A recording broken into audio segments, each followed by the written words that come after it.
I grew up in India. I'm a very fortunate man. I grew up in a home full of love and contentment.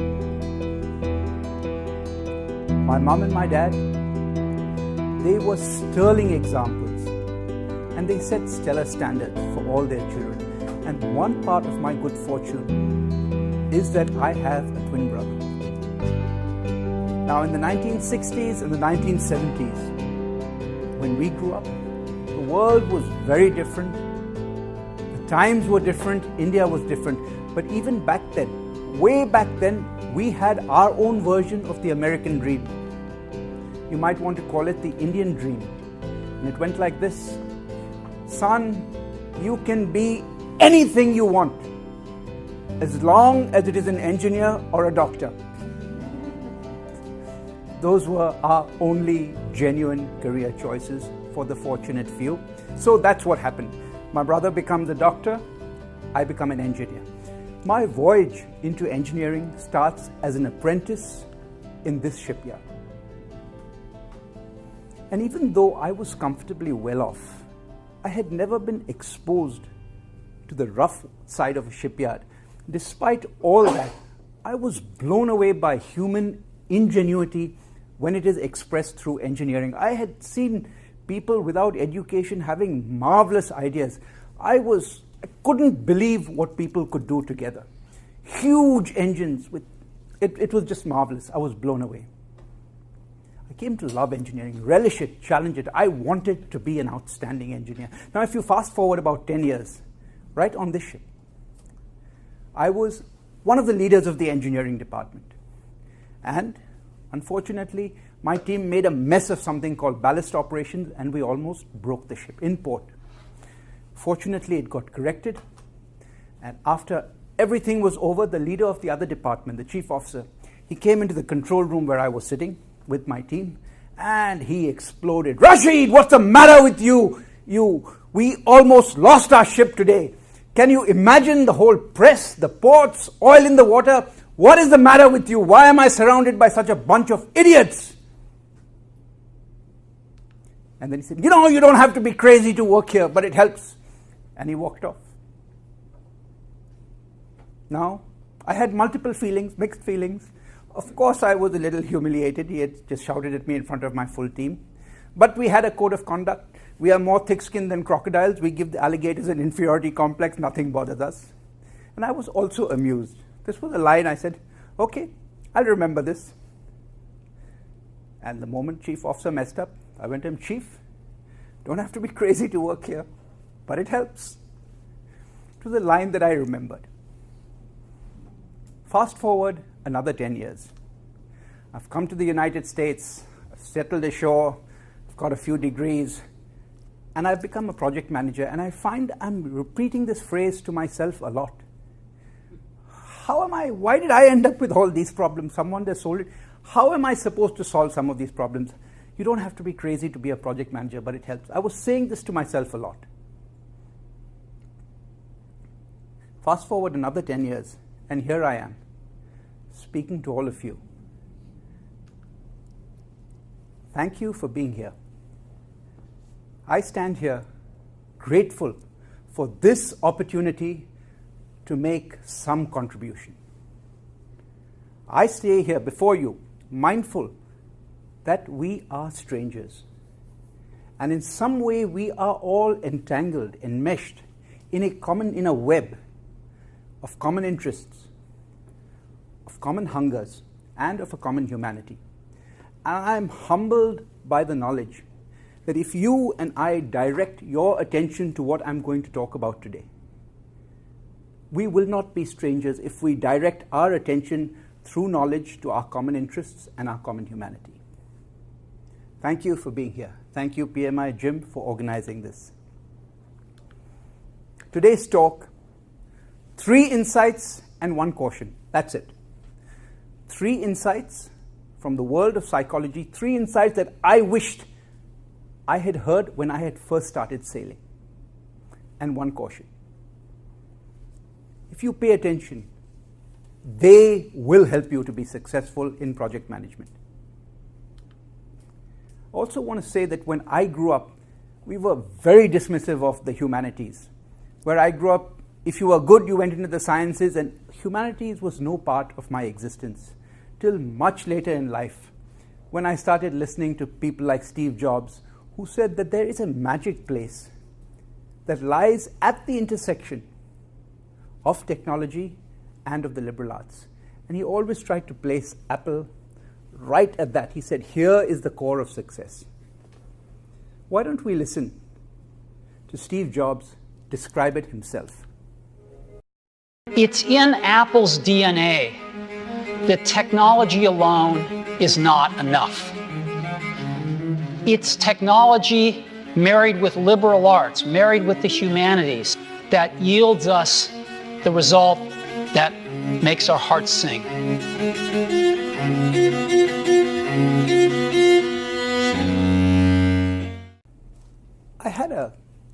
I got it, that to do your best work, it has to be more than just technology. So when I put together ideas or speeches, I have a clear goal. It must be grounded in science.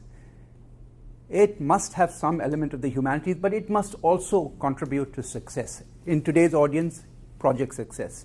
So these insights that I'm going to talk about have to make it into my talk, they have to be firmly at this intersection. And this is the place where we find the most human flourishing.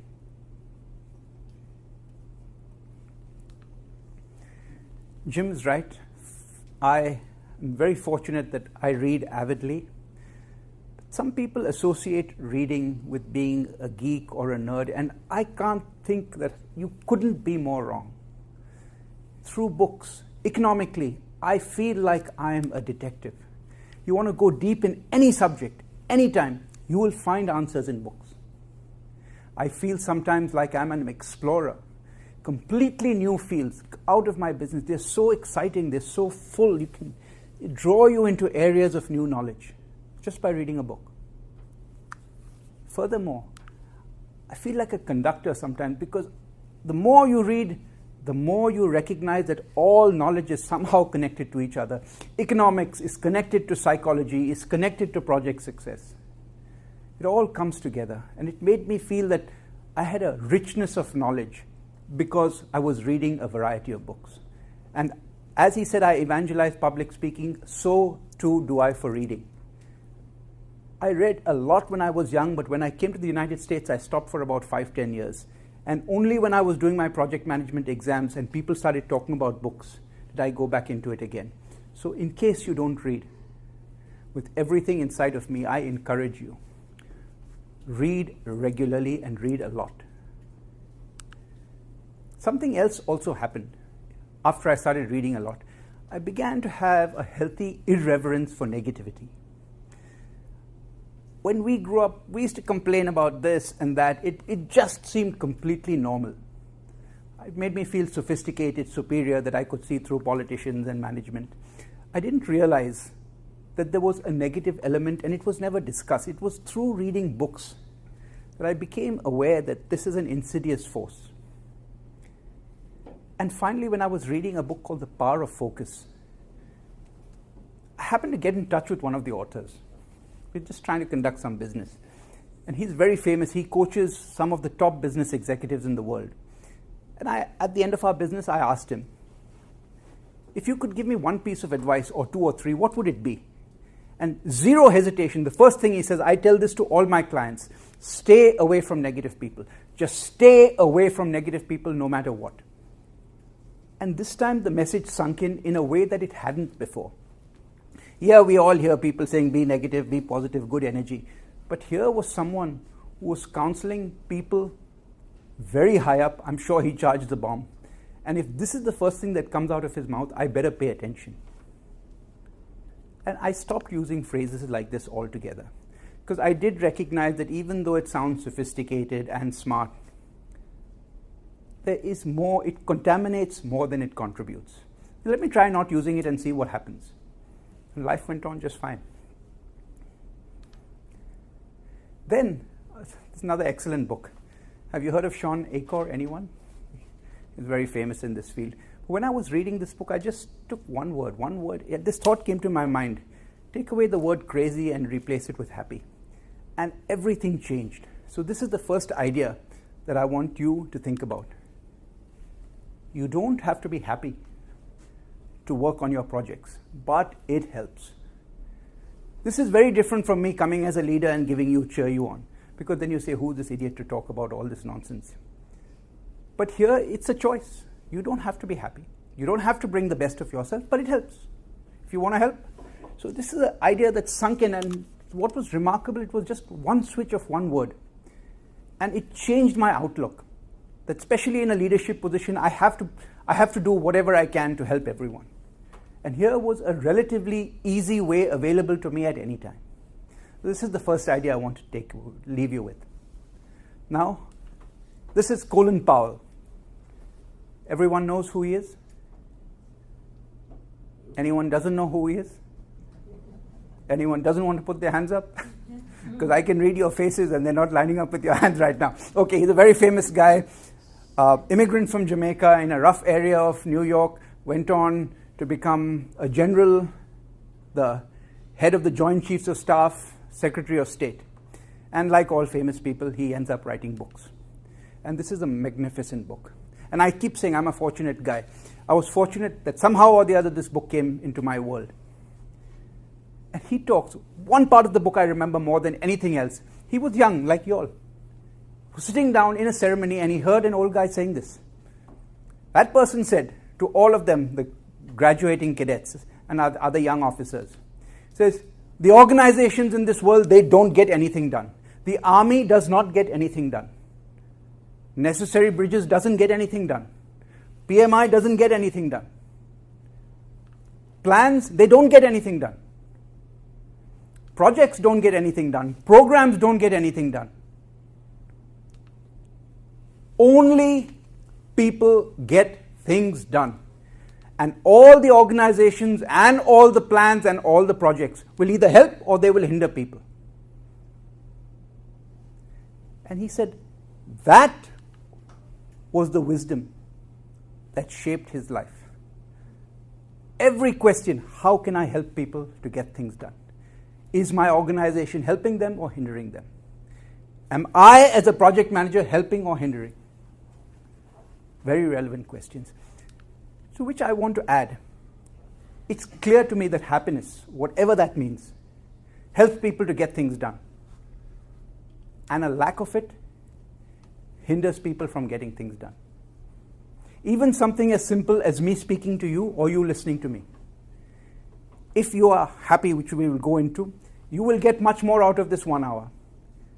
And if you're not happy, you will get less. Directly correlated to knowledge and to performance. So we have to ask this question, what is happiness? And I, as usual, 7 billion people on this planet, and I'm sure there are more than 7 billion opinions. We won't discuss it in too much detail. I'll select a relatively standard one from a famous person. His name is Martin Seligman, and he's considered to be the founder of a field called positive psychology. His insight was this. For about 15 years, he was helping people, but he said all the people who came to me were extremely unhappy. They were miserable, and my task was to make them normal. But suppose I use the same techniques, and I just tried it on people who are normal. Could we make them outstanding performers? So he and a few others trying to start. Doesn't matter where you are. We have got lots of insights and we can help you to progress regardless of where you start. And with that came the field of positive psychology. So we're going to use a definition of happiness put out by him. It's widely accepted and it's valuable. Before I go into the definition, I want to tell you a story. One of my project management war stories, probably more than a decade before. Way before I heard of PMI. Way before I heard of positive psychology. I was a project manager on this very tug. This is the first tug in the United States fleets that was working on heavy oil. My company, headquartered in Finland, had sold tons of equipment. Some money problems and everything went into cold storage. And then when they finally got enough to get going, yours truly is sent as the project manager. Half the equipment is out of warranty. Some of the manufacturers are all over Europe, and I have no idea what to do. And I just did not know how to survive. I kept saying, I have to be crazy to be here. You name it, pressure vessels and compressors and steering gears, and I'm the project manager who has to install all of this. And I thought, am I being set up? I was being quite negative. But at some point, there was a clear incident that happened. The president of that company, the customer, and the head of engineering, who I had known in the past, I was just watching them work. And there was some kind of never, never, never quit and a positive energy that no matter what, we'll get this done. And I was just really taken up by this. And I kept thinking, no matter how many problems I have, and I had a ton of problems, that these guys have it much worse than me. And I just made up my mind. I will do whatever I have to do, but we will get the ship into, we used to call it commercial operations. I will do whatever I have to do to get the ship into commercial operations, and simultaneously, I will be an excellent ambassador for my company. I made these two goals up. And then I also said to myself, now, if you've been a project manager, you know what it is to be alone sometimes. So these were some of the decisions I made. Of course, I didn't tell anyone, but I told myself, Rashid, I will be neurotically positive.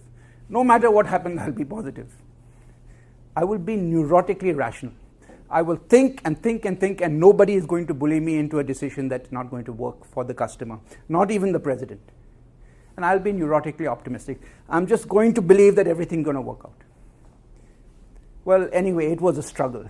Inch by inch, day by day, somehow we got it done. And right in the end, both of them came up to me. And they said, Rashid, we would never have been able to do this without you. Really, truly, you have been one of us. It did feel good. The job got done. Now, I'll come back to the story later, because I want to show you how the insights that I talk about fit into this story. So what is happiness? Rather than define it, I want to say that he suggests that there are three sources, three streams, three pillars from which you can draw this happiness, and they are completely different from each other, all three. So you have almost like you've got three options, three wells to draw from. And the first is what modern society considers to be happiness. We'll just call it pleasure. So pleasure is a term they might use more in the humanities. In the sciences, where we want to define it, we would say positive emotions. First source, which is, if I were to ask you what you think, what does happiness mean, you would probably think of something along these lines. The second is passion. We know that you should be passionate, but if you try to ask myself, what exactly is passion?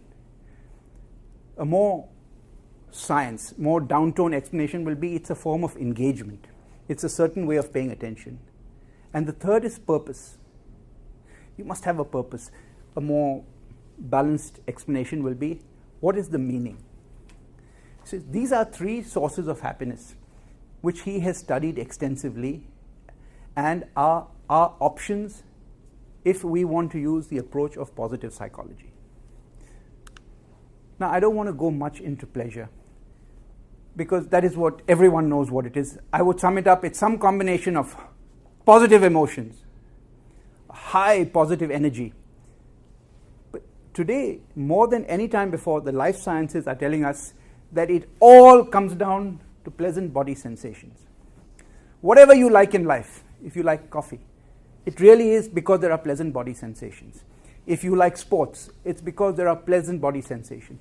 Whatever it is you like, you wouldn't like it but for those body sensations, and those sensations come from chemistry. You have neurotransmitters, dopamine, which wants us to pay attention to something. We have the endorphins, which are painkillers. When things go bad, runners high, these chemicals keep us going, these neurotransmitters. We have oxytocin, which is warmth.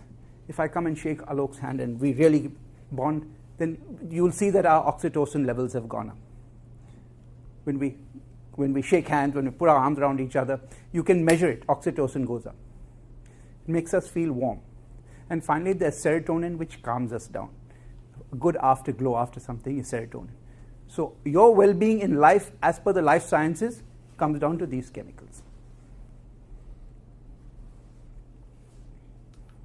Okay, so here's what we'll do when we talk about discuss and debrief. Does everyone have a partner?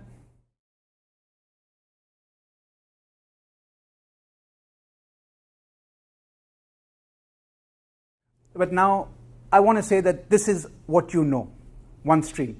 Now the next two streams, I believe, are the areas where you can separate yourself. In fact, the second stream, I think, is the future of human performance and knowledge. Second stream is called passion or engagement. And it comes down, this will be the most technical graph in the entire presentation.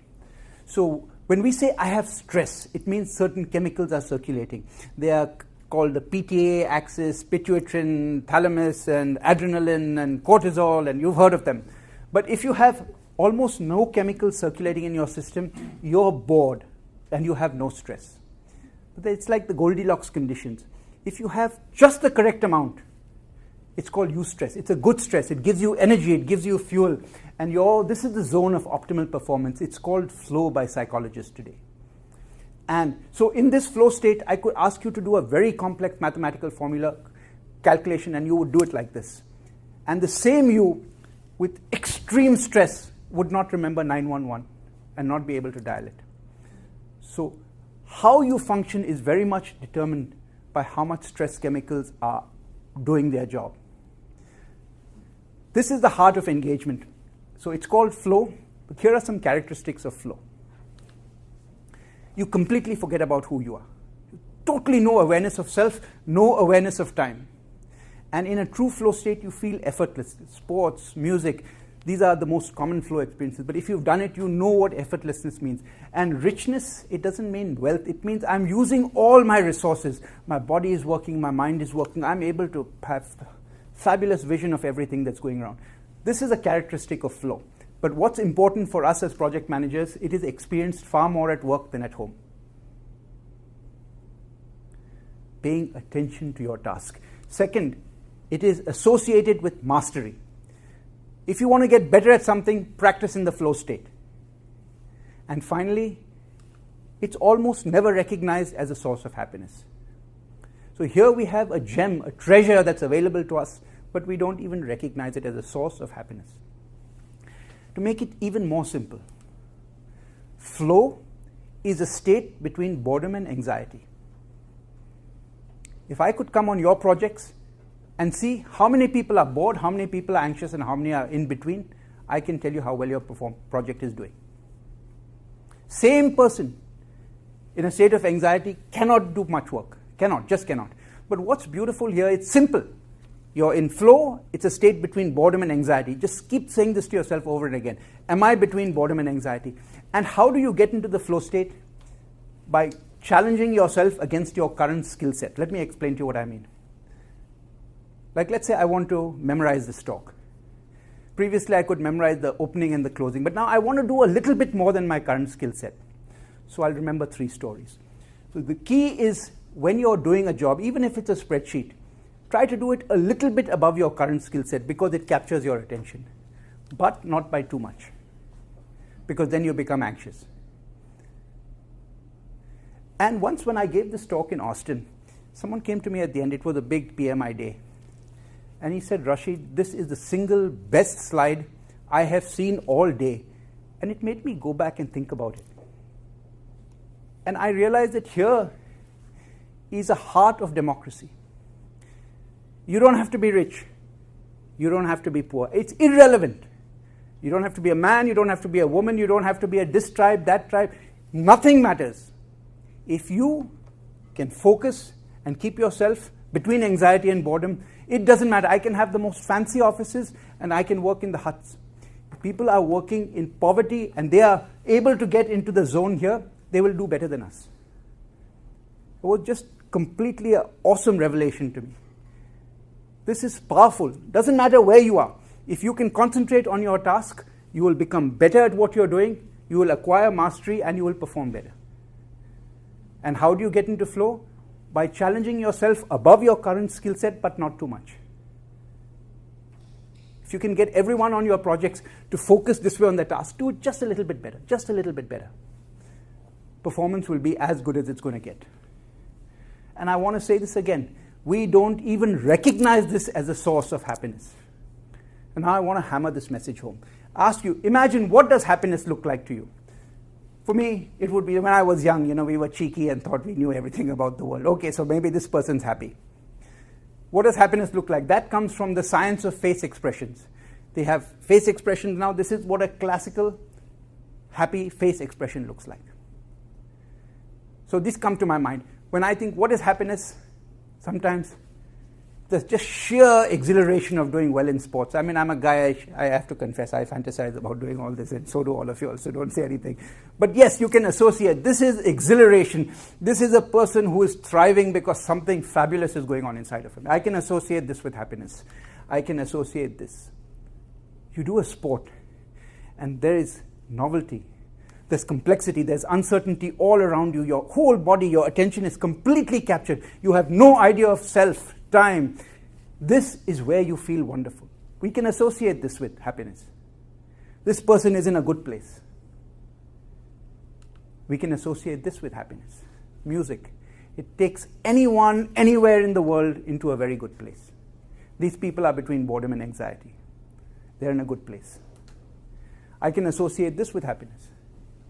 I can associate this with happiness. Today we talk about mindfulness, the bliss that comes by listening to yourself, by being present with others, or being with nature. Yes, but I would never have thought of this. And yet, we understand that the inner experience of all these people might not be that different. Sure, one is skiing, and one is playing music, and one is just exhilarated. But the inner neuroanatomy, neurochemistry and neuroelectricity might not be that different. If these people are doing work that is characterized by novelty, by uncertainty, by complexity, they are deeply engaged, they are having a similar inner experience. This is our opportunity on projects. It's not that different from the inner experience is not that different from other associations with happiness. Does everyone get what I'm saying? Is there making some sense here? That here is the gold mine. I'll give you one more example. This is Martin Seligman. He gives a TED Talk. Everyone familiar with TED Talks? So have you heard his TED Talk, anyone? So he's the father of psychology. He was explaining all this. And he says, I have a friend called Len. Len is an options trader. In his 20s, he became a millionaire, billionaire, typical Wall Street story. And Len is I don't want to say obnoxious, but no success with relations. Very poor in relationships. But he said, Len has one quality. He can drop into flow when he gets onto the New York stock market. Time stops. He is in his element. 9 o'clock to 4 o'clock, day is gone. And he says it is this ability of Len to drop into flow that makes him one of the happiest people I have ever seen. And this is the founder of positive psychology. This ability to get into flow is a very great source of happiness. I want to say this again. It's unrecognized as a source, and it is very powerful and available to all of us. Now, let's hear Steve Jobs talking about this again. This is a conference, and someone in the audience, like you, asked the question. Let's hear what he has to say. I'm wondering what would be the single most valuable piece of advice you'd give us to even attempt to create some of the value that you guys have done in both your very impressive companies. People say you have to have a lot of passion for what you're doing, and it's totally true. And the reason is because it's so hard that if you don't, any rational person would give up. It's really hard, and you have to do it over a sustained period of time. So if you don't love it, if you're not having fun doing it, and you don't really love it, you're going to give up. And that's what happens to most people, actually. If you really look at the ones that ended up being successful, unquote, in the eyes of society and the ones that didn't, oftentimes it's the ones that are successful loved what they did so they could persevere when it got really tough. And the ones that didn't love it quit because they're sane, right? Who would want to put up with this stuff if you don't love it? So it's a lot of hard work, and it's a lot of worrying constantly. And if you don't love it, you're going to fail. So you got to love it. You got to have passion. And I think what he's saying is that despite how hard it gets, the huge amount of stress associated with creating products and running companies, this ability to drop into the zone. When I'm doing my work, anxiety and boredom are gone. This is the source code of his success, this ability to pay attention and focus on the task in such a way that you forget your stir, you forget selflessness, timelessness, effortlessness, and richness. This is the source, this is the story of success. So I'll say this. First insight is you don't have to be happy to work here. I'm saying now we translate that. You don't have to bring flow, complete engagement to work here, but it helps. It helps everyone around you. It does. Flow will help people to get things done, and boredom and anxiety will prevent people from getting things done, regardless of how great your company is, how great your office is, everything. It fades into irrelevance if you cannot overcome boredom and anxiety. So here is a huge advantage that you can give yourself regardless of resources. If for your team you're just mindful, we have to be between boredom and anxiety. I'm going to say to you, I give a whole talk on flow. This is the future of high performance, right here. So I'm going to recommend 2 books. Please feel free. Anyone wants this, you can take my card, send it to me. I'll send you the presentation in its full form. But I would recommend go buy these 2 books, put them in your project team, and just start discussing them. This is the future of high performance. I'm saying this to you. The ability to get into flow. Companies like Microsoft, the Navy SEALs, everyone is investing more and more and more in this. This is where we do our best work.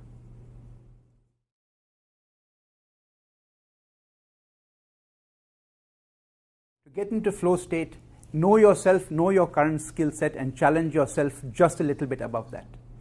So that is why coaching and feedback is so important in sports. A coach or someone who gives you feedback, which is what I've asked you for, will tell you where you can challenge yourself more. That's the key point to take here. To get into flow, know yourself and challenge yourself, but not by too much. Okay, you've done very well, but I'm not going to give you an A+. All right, purpose. Purpose, purpose, purpose. Everyone knows what purpose is. Your purpose on this planet is the reason why you have been put here. Purpose, meaning this is old, this comes from philosophy, this comes from religion. You go back hundreds of years, you go back thousands of years, you go to any part of the globe, someone has spoken about this. Your purpose is why you are here on the planet. Let's go back 2,500 years to ancient India.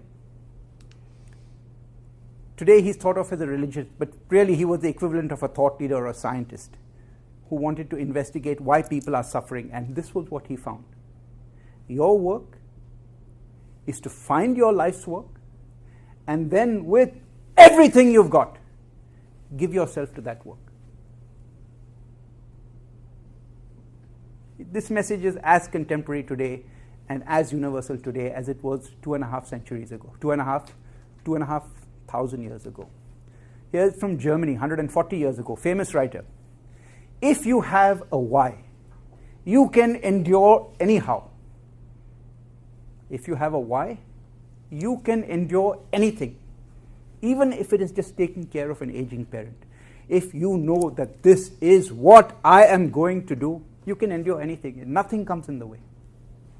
Let's go back to England. I think this may have been 1905. Now, I heard this quotation when I was in the shipyard, long ago. But messages like this are so powerful that you don't forget it. So even now, I remember it. And it goes like this. This is the true joy in life.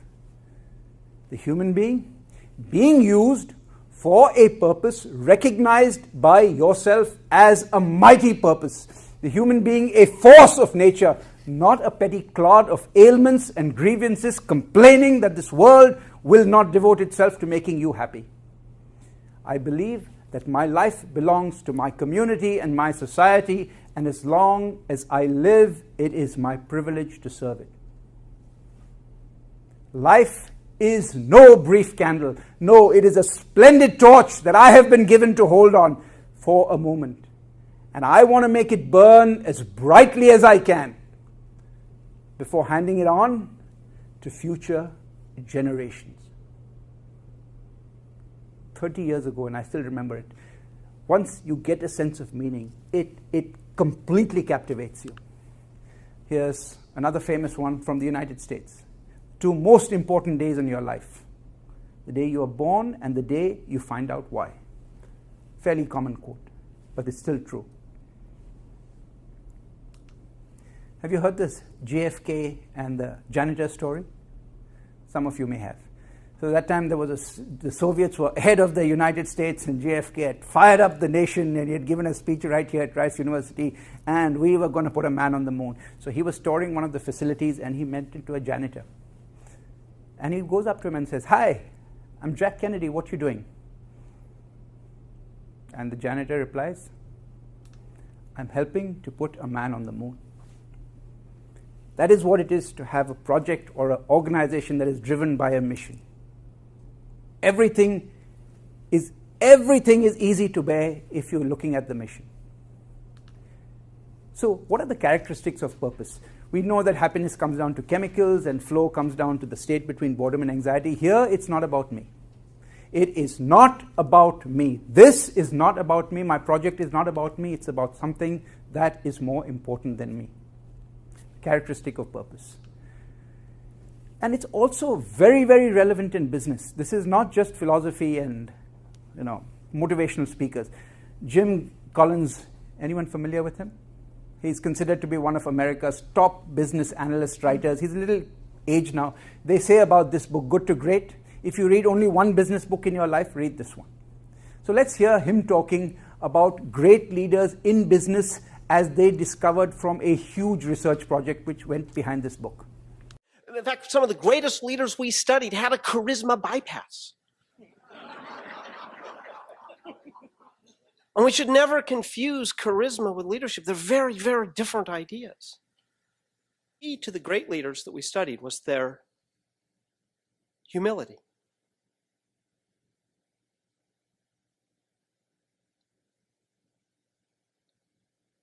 But it was humility of a very special type. It wasn't humility in a weak sense. It was, in fact, just the opposite. It was what I would describe as an absolute, obsessed, burning, compulsive ambition that wasn't about them. An absolute, burning, compulsive ambition for a cause, for a company, for the work, for a set of values, not themselves. So that's an analyst from business. It's so contemporary. Some time ago, less than 2 months ago, or 2 months ago, this is the founder of Facebook. He's gone back to Harvard. He's giving the commencement speech, and I couldn't help but catching this. He says, we should have a society that measures progress not just by economic metrics, but by how many of us feel we have a meaningful role in this society. And this is a challenge for you, project managers, not just by how you did on scope and time and quality and budget, but by how many of those team members feel that they are making a contribution to something more important than themselves. You want motivation? Here is the secret sauce. And these companies are doing extremely well. The task is to make each person feel that they have a meaningful role in the work they're doing. And it's not just one. This is one of the big companies, huge companies of the world today. Here's another one. This is Tim Cook, the head of Apple. And another commencement speech, again, less than a month ago, or a little bit more than a month ago. And listen to the message he's giving to the new graduates. As you leave here to start the next leg of your journey in life, there will be days where you will ask yourself, where is all this going? What is the purpose? What is my purpose? The struggle for me started early on. After countless twists and turns, at last, 20 years ago, my search brought me to Apple. Before that moment, I had never met a leader with such passion or encountered a company with such a clear and compelling purpose to serve humanity. I finally felt aligned with myself and my own deep need to serve something greater. He said he had quite a normal career, successful one, until he found, I fit in here. Everything in me aligns with what they're trying to do. This is the challenge, to make everyone, to have a story, to have a meaning. Your project is here to do something. To have a commonly shared story will give everyone a sense that they have a meaningful role in it. And this is my last. This is actually my favorite of all these video clips. This comes from the 1950s, Hewlett-Packard, 2 engineers. But this is what he says. A group of people come together and exist as a company, or in our case, as a project, because this group can accomplish what an individual cannot. But they make a contribution to society. And even though this sounds trite, this is fundamental. The sense that you must make a contribution. And of all the meaning, of all the reading, this next clip is my absolute favorite. I use this every time I'm making a speech, every time I draw the message that they used to make Hewlett-Packard what it was. It was called the HP way. So, last video.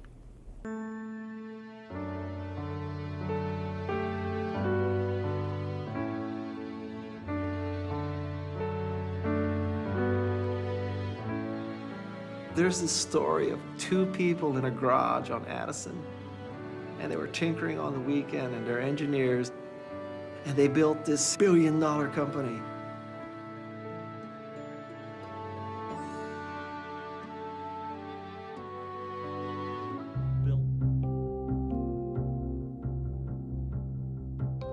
A purpose of a company is not to make money. It makes money in order to be able to do what it's really all about. And in our case, that's to make a contribution. We're here to create things that if we didn't create them, the world would be worse off. And if you don't understand that, you don't understand the HP way.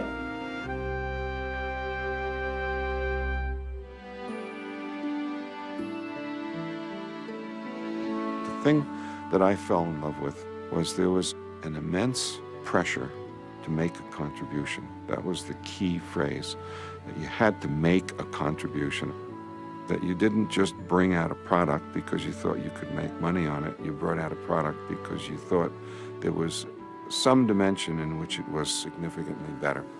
What this really means in this sense is not to be a me too, but to not go into some area unless you feel that you've got something really to contribute. Because if we just try and follow someone, you're always going to be at the tail end.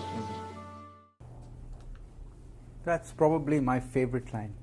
What I loved about working here is that there was an immense pressure to make a contribution. This is the pressure I put on myself when I'm speaking. I'm not here to flatter myself. I am here to make a contribution, something that makes a contribution. Just try this. Next time you go to work, what can I contribute? Very powerful. So the purpose, third source of happiness, it's not about me.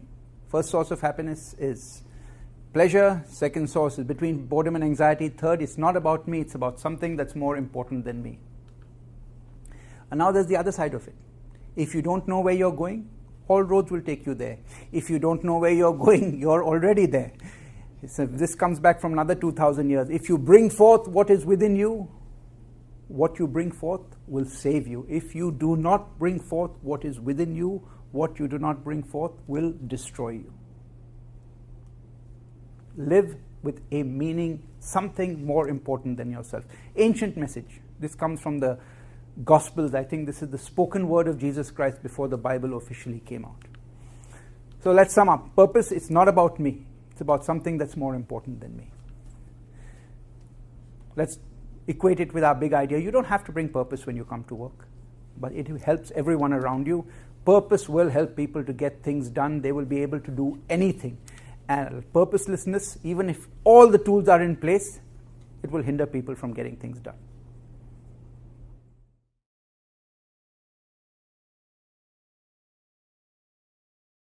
So now we're just going to do a quick comparison of these different. How does Martin Seligman compare them?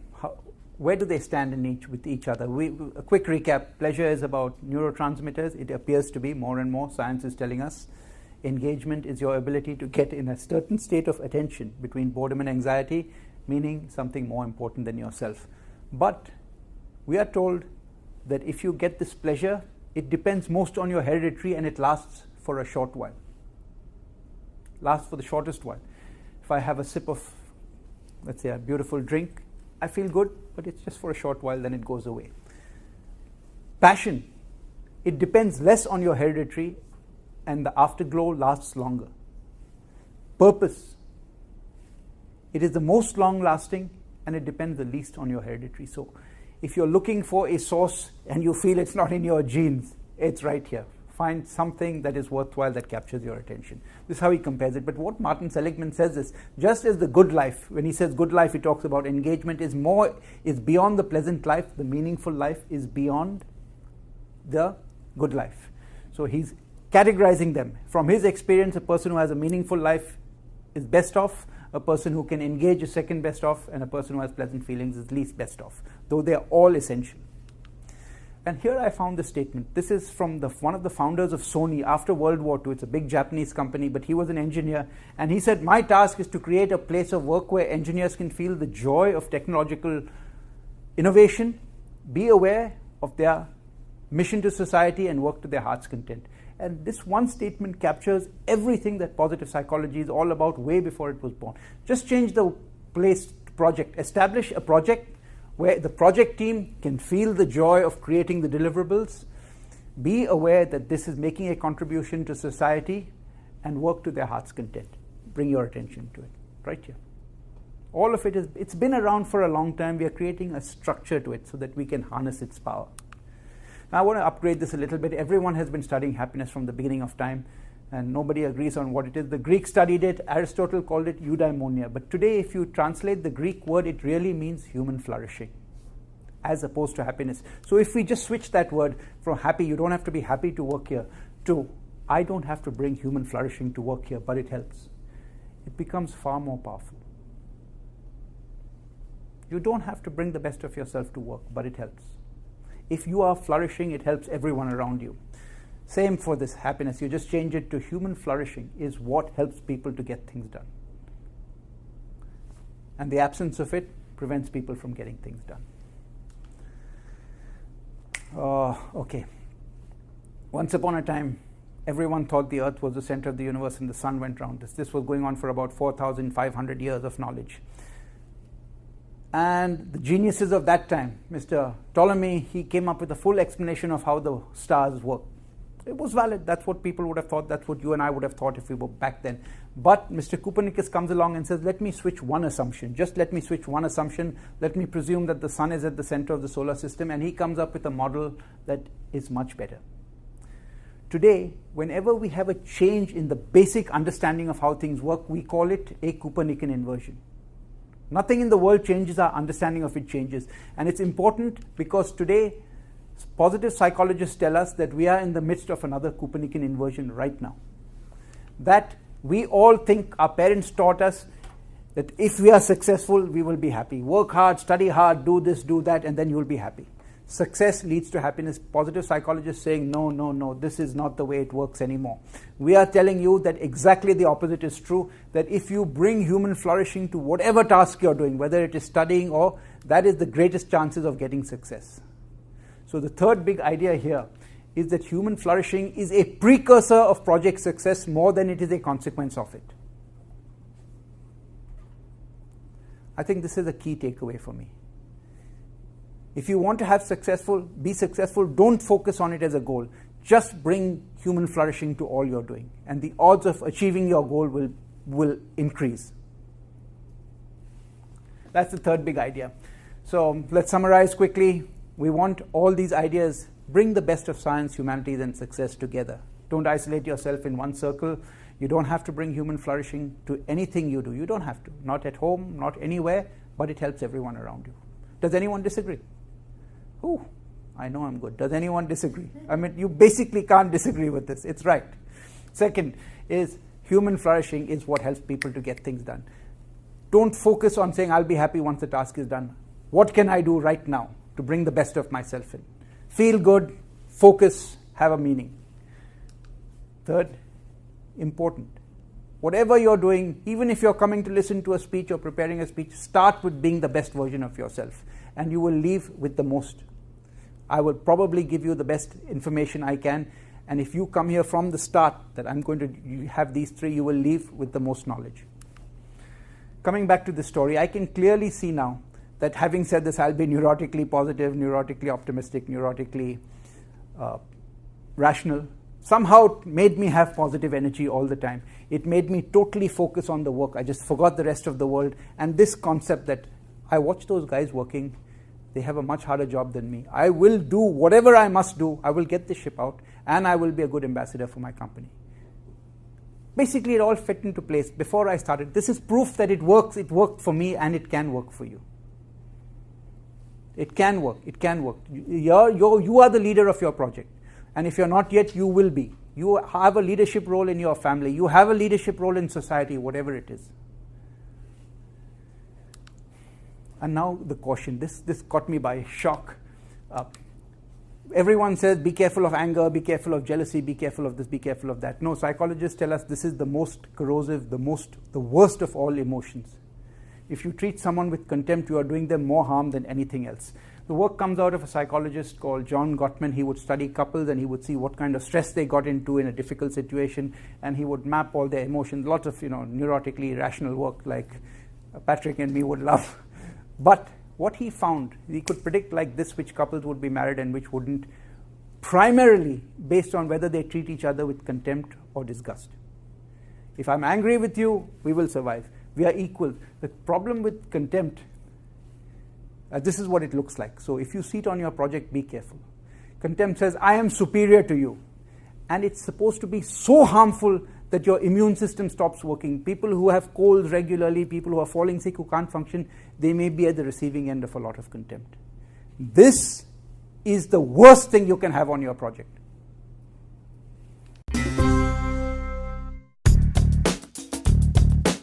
All right, so contempt is an interesting facial expression. It's registered on the face with an asymmetrical smile.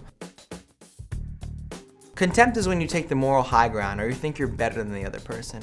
A lot of research by John Gottman has indicated that, contempt is the #1 nonverbal indication of a failing relationship. Because basically what it means is it feels that you put yourself on a higher ground than your significant other. Or essentially, they're not your significant other, right? And it's registered in terms of microexpressions or in facial expressions by a slight asymmetrical smile. So and it's like basically, all right. There's also other nonverbals of contempt would be like an eye roll or like, what is this guy talking about? Like, you stupid. It's contemptuous signs.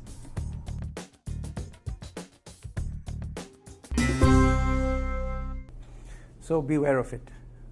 This is the single worst emotion on your projects. From science, people who study it, it's not anger, it's not jealousy, it's not conflict, it is this. Even in our politics today, bad as it is, if we keep treating each other with contempt, we will not solve it. So beware of it, banish it from your projects, banish it from your personal life. Insight from psychology. It's my son. He was 3 years old when he first out-negotiated his dad. He was sitting at home. A knock came on the door. One of his friends came, and he got so excited. I can still see his face. Dad, I want to go out and play. Just couldn't listen to anything, and we were trying to teach him good manners and said, son, there are 3 magic words: please, sorry, thank you. Which one should you use? He was so excited he couldn't think. Then he said, please, sorry, thank you, and off he went. And I don't know whether those words are magic or not, but I'm going to close with them. Sometimes I take risks, I push people, and if I've overstepped my boundaries, I do apologize. I am sorry, but I do want to make a contribution. I want to say thank you. The greatest gift you can give me is your attention in settings like this. Thank you for your attention. The greatest gift you can give your team is complete, undivided attention. And please do remember, beware of contempt. It will ruin relationships on your project. Please keep this in mind. Human flourishing is a precursor to success more than a consequence of it. You don't have to bring it to work, but it helps. You don't have to get into a state of engagement, but it helps. You don't have to, and I keep asking myself, if this is so obvious, why am I struggling so much with it? Then the science is here, the training courses are here. What do I have to do to make this happen? And it comes back to me, do I have the guts to go for it? Do I have the guts to bring human flourishing to all I do? And I leave you with that question. At the end of the day, do you have the guts to bring new knowledge and human flourishing to everything that you do? Bring it to everything that you do. Thank you.